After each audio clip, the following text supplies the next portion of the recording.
ส่องแสงแจ้งส่องทั่วเมืองลาวสาวลาวเฮาเข้มแข็งทางกายใจเดินก้าวขึ้นไปตามทางใหญ่ไพศาลโอ้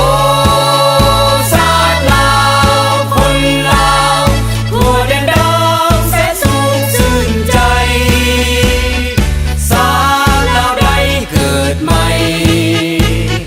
เมืองบ้านเฮาพ้นภัยจะก้าวไปสู่วัฒนาถาวรประเท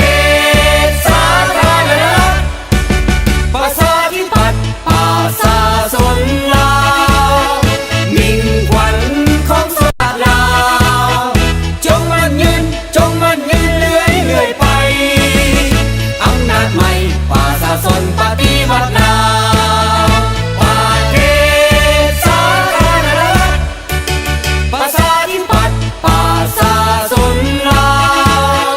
มิ่งขวัญของชนชาติลาว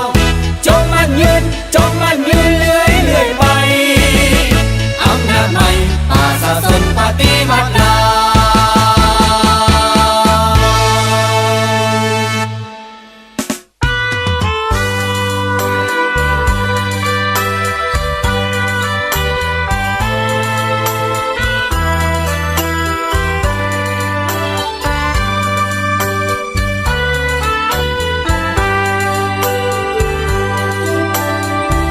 แสงทองส่องฟ้า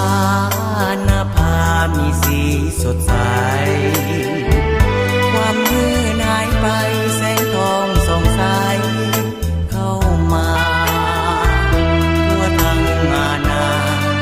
ดินลาวมีความห่มเย็นความทุกข์ยากเข็นได้วางเว้นไป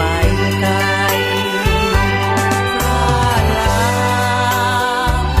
ลมลุกคลุกคลานตั้งหลายร้อยปีเลือดหลั่งอาภรณ์ละนินวันนี้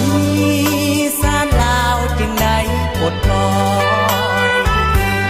ย้อนบุญคุณของพรรคประชาชนปฏิวัติลาวชาวลา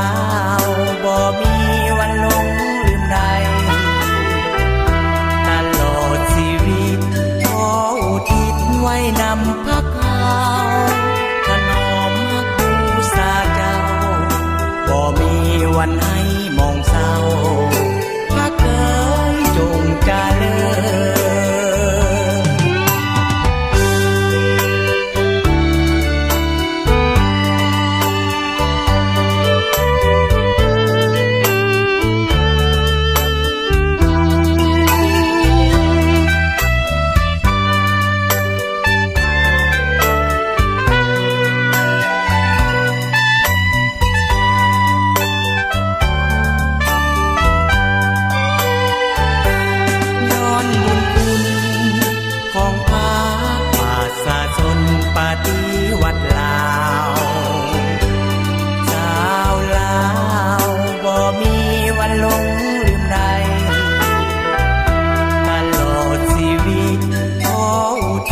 ไว้นำพัก